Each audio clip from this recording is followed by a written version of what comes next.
ಚಿಕ್ಕಮಗಳೂರು ತಾಲೂಕಿನ ಕಳಸಾಪುರ ಹಾಗೂ ಈಶ್ವರಹಳ್ಳಿ ಕೆರೆಗೆ ಶಾಸಕ ಎಚ್.ಡಿ. ತಮ್ಮಯ್ಯ ಹಾಗೂ ವಿಧಾನ ಪರಿಷತ್ ಶಾಸಕ ಸಿ.ಟಿ. ರವಿ ಅವರು ಬಾಗಿನ ಅರ್ಪಿಸಿದರು.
ಬಳಿಕ ಮಾತನಾಡಿದ ಶಾಸಕ ಎಚ್.ಡಿ. ತಮ್ಮಯ್ಯ ಅವರು ತುಂಬಿದ ಕೆರೆಕಟ್ಟೆಗಳಿಗೆ, ಹಳ್ಳ ಕೊಳ್ಳಗಳಿಗೆ, ತುಂಬಿ ಹರಿಯುವ ನದಿಗಳಿಗೆ ಕೃತಜ್ಞತಾ ಅರ್ಪಣಾ ಮನೋಭಾವದಿಂದ ಪೂಜೆ ಸಲ್ಲಿಸುವುದು ನಮ್ಮ ಭಾರತೀಯ ಸಂಸ್ಕೃತಿಯಾಗಿದೆ. ಮನುಷ್ಯನ ಬದುಕಿನಲ್ಲಿ ಜೀವನಾಡಿಯಾಗಿರುವ ತುಂಬಿದ ಕೆರೆಗಳಿಗೆ ಬಾಗಿನ ಅರ್ಪಿಸಿದರೆ ಮುಂದಿನ ದಿನಮಾನಗಳಲ್ಲಿಯೂ ಕೆರೆಗಳು ತುಂಬಿ ಹರಿಯುತ್ತದೆ ಎಂದು ಹೇಳಿದರು. ಬಹುಶಃ ಇಡೀ ಪ್ರಪಂಚದಲ್ಲಿ ನಮ್ಮ ದೇಶ, ನಮ್ಮ ತಾಯ್ನಾಡಾಗಿರ್ತಕ್ಕಂಥ ಏನು ಇಡೀ ಪ್ರಪಂಚದಲ್ಲಿ ಭೂಮಾತೆಗೆ, ಗಂಗೆಗೆ, ನೀರನ್ನು ಗಂಗಾ ಮಾತೆಗೆ ಹೋಲಿಸಿ ಪೂಜೆ ಮಾಡುವಂಥ ದೇಶ ಯಾವುದಾರು ಇದ್ದರೆ ಅದು ನಮ್ಮ ಹೆಮ್ಮೆಯ ಭಾರತ ದೇಶ.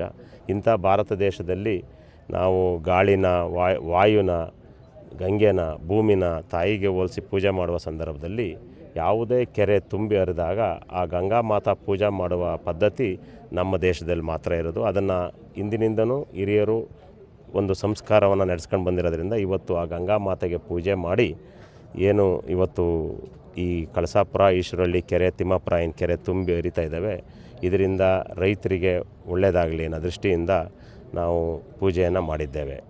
ವಿಧಾನ ಪರಿಷತ್ ಶಾಸಕ ಸಿ.ಟಿ. ರವಿ ಅವರು ಮಾತನಾಡಿ, ಕಳಸಾಪುರ ಹಾಗೂ ಈಶ್ವರಹಳ್ಳಿ ಕೆರೆಗೆ ಬಾಗಿನ ಅರ್ಪಿಸಿದ್ದು, ಈ ಕೆರೆಗಳು ತುಂಬಿದರೆ ಸುತ್ತಮುತ್ತಲಿನ ಗ್ರಾಮಗಳ ರೈತರಿಗೆ ಅನುಕೂಲವಾಗುತ್ತದೆ. ಪ್ರತಿ ವರ್ಷ ಇದೇ ರೀತಿ ಕೆರೆ ತುಂಬಿ ಕೋಡಿ ಬೀಳಲಿ ಎಂದು ಕೆರೆಗೆ ವಿಶೇಷ ಪೂಜೆ ಸಲ್ಲಿಸಿ ಬಾಗಿನ ಅರ್ಪಿಸಲಾಯಿತು ಎಂದು ಹೇಳಿದರು. ಬಾಗಿನವನ್ನು ಸಮರ್ಪಣೆ ಮಾಡಿದ್ದೀವಿ.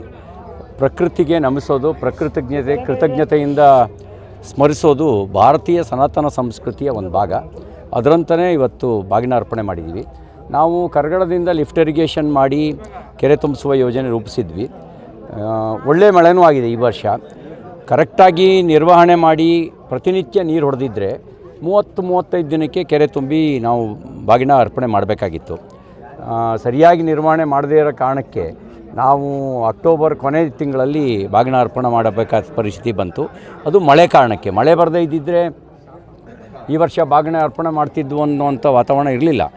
ಮಳೆ ಜೋರಾಗಿ ಬಂದ ಕಾರಣಕ್ಕೆ ಬಾಗಿನ ಅರ್ಪಣೆ ಮಾಡುವಂಗಾಯಿತು. ಈ ಸಂದರ್ಭದಲ್ಲಿ ಬ್ಲಾಕ್ ಕಾಂಗ್ರೆಸ್ ಅಧ್ಯಕ್ಷರಾದ ಮಂಜೇಗೌಡ, ಕಾಂಗ್ರೆಸ್ ಮುಖಂಡರಾದ ಪ್ರವೀಣ್ ಹಾಗೂ ಇನ್ನಿತರರು ಉಪಸ್ಥಿತರಿದ್ದರು.